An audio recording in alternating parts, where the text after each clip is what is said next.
Sa pagdinig kahapon ng Senado kaugnay sa pork barrel scam, inamin ng Securities and Exchange Commission na hindi nila lubusang mabantayan ng mga NGO at foundation dahil sa kakulangan ng tao at inaayos pa nilang database. Ang COA naman inahanda ng mga isasapang reklamo laban sa ilang opisyal dahil sa mga unliquidated cash advances. Balita hatid ni Jam Sisante. Bilyon-bilyong pisong pondo ng gobyerno na inilabas sa iba't ibang ahensya isang dekada na ang nakakaraan ang hindi pa rin malinaw kung saan napunta. Sabi yan ng Commission on Audit o COA sa pagdinig ng Senado ukol sa pork barrel scam. Hindi pa raw kasi nagde-liquidate ng cash advances ang maraming ahensya at opisyal kahit ilang beses na silang pinuna ng COA. Kaya naman hinahanda na raw ng COA ang pagsampa ng reklamong malversation at iba pa laban sa mga dati at kasalukuyang opisyal.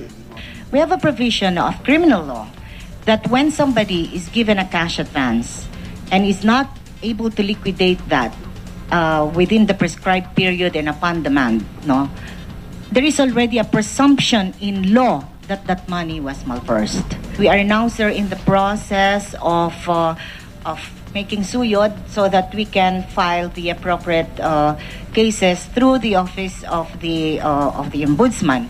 Tatapusin daw ng COA ang listahan sa loob ng 2 buwan.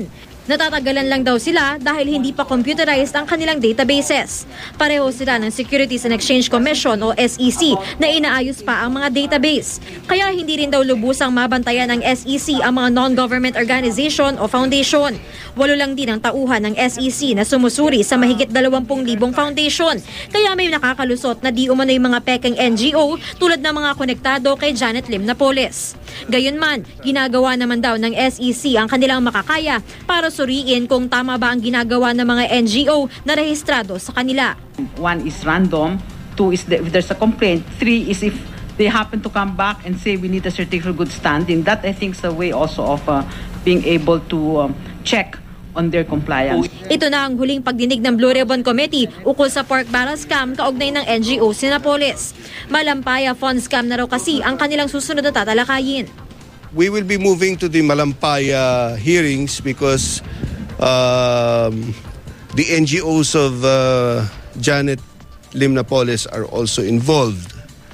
And then after that, we will also go into the other NGOs. Pero ang mga senador na dinadawit sa pork barrel scam, hindi pa rin lusot sa investigasyon ng Office of the Ombudsman.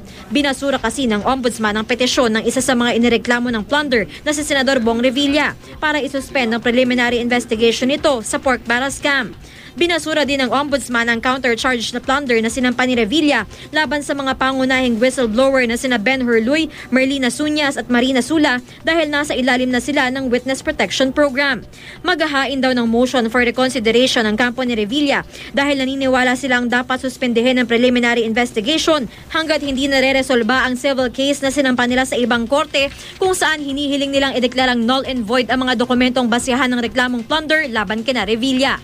Jam Sisante, GMA News.